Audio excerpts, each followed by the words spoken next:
Alors, bonjour à tous, de la part de la Faute à Rousseau, de toute l'équipe de la Faute à Rousseau qui vient de fêter ses 10 ans. 10 ans de militantisme au quotidien.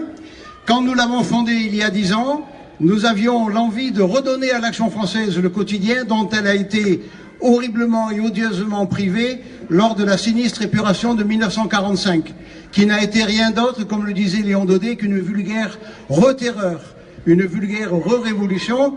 Et cette épuration nous a privés de notre moyen d'expression normal et légitime. Nous l'avons retrouvé il y a 10 ans, et avec nos efforts et les vôtres, je peux vous annoncer que, mesurés par des instituts comme Google Analytics ou Xiti, qui ne sont pas du tout suspects de sympathie envers nos idées, nous avons chaque mois, nous réunissons chaque mois 25 000 visiteurs uniques sur la Faute à Rousseau, qui paraît tous les jours à minuit. Alors pourquoi avons-nous voulu fonder la Faute à Rousseau? Comme je viens de le dire, pour rendre à l'Action française son quotidien, mais aussi, bien sûr, pour le faire dans la fidélité absolue à Bainville, à Maurras et à Léon Daudet dont je viens de parler, qui a eu le mérite de résumer en une phrase très simple et très courte, mais qui est notre ligne de conduite, ce que nous devons dire, faire et comment nous devons agir. Nous devons être, dit Léon Daudet, réellement d'opposition, c'est-à-dire prêchant ouvertement la subversion du régime. C'est tout, c'est aussi simple que cela. Quand Mélenchon parle de France insoumise, passez-moi l'expression, mais il nous fait rigoler, parce que la véritable France insoumise, c'est l'Action française, c'est celle qui refuse le système. Les véritables révoltés, les véritables rebelles, c'est Maurras, c'est Bainville, c'est Daudet, et c'est nous qui sommes leurs continuateurs. Nous étions tous ensemble, Jérémy, tous les autres, il y a une dizaine de jours, en haut des escaliers de la gare Saint-Charles, pour accuser le système qui déclasse la France et qui nous livre aujourd'hui, comme on le voit immédiatement, à une immigration massive et incontrôlée qui change le peuple.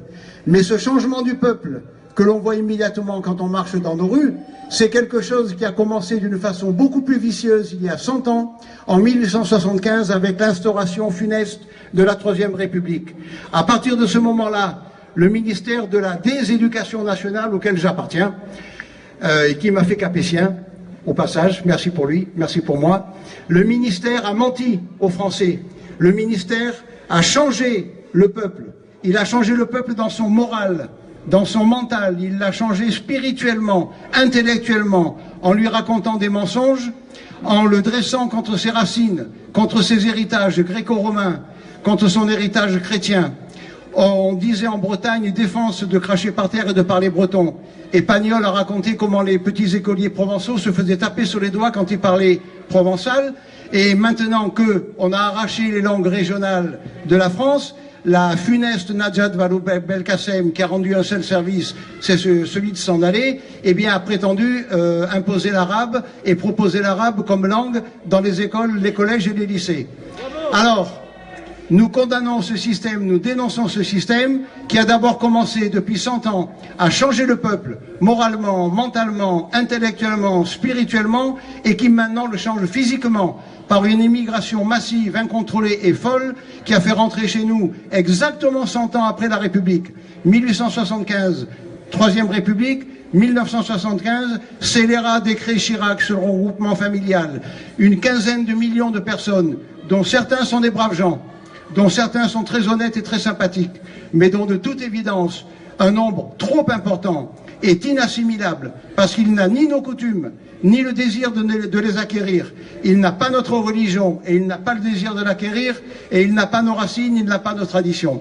Donc, en critiquant le système, l'Action française joue sur les deux tableaux, celui de la remise en cause et celui de la remise en ordre. Quand nous chantons dans la Royale, notre force est d'avoir raison, ce n'est pas de la prétention ou de l'orgueil insensé. Nous savons très bien que nous ne sommes pas les seuls parmi 66 millions, combien nous sommes en France, à être intelligents.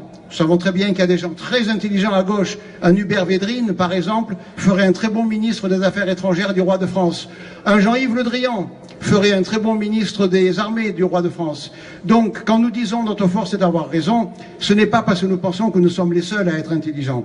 C'est parce que nous savons que nous sommes les seuls à remonter aux sources. et à dire aux Français, si vous voulez changer les choses, ce n'est pas de changer de gouvernement qu'il faut.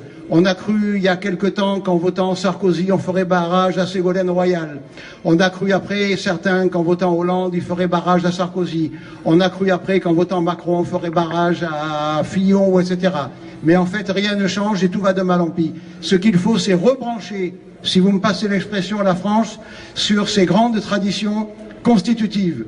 C'est lui redonner le régime qu'il a créé et le régime qui en a fait la première puissance du monde.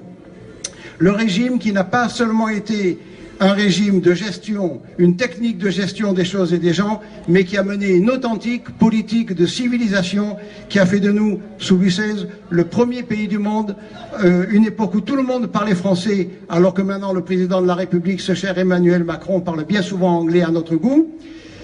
Nous disons cela parce que nous sommes dans la ligne de Maurras, de Bainville, de Daudet, que je vous citais tout à l'heure. Nous sommes réellement d'opposition et nous prêchons ouvertement la subversion du régime pour que vive la France, et nous savons que pour que vive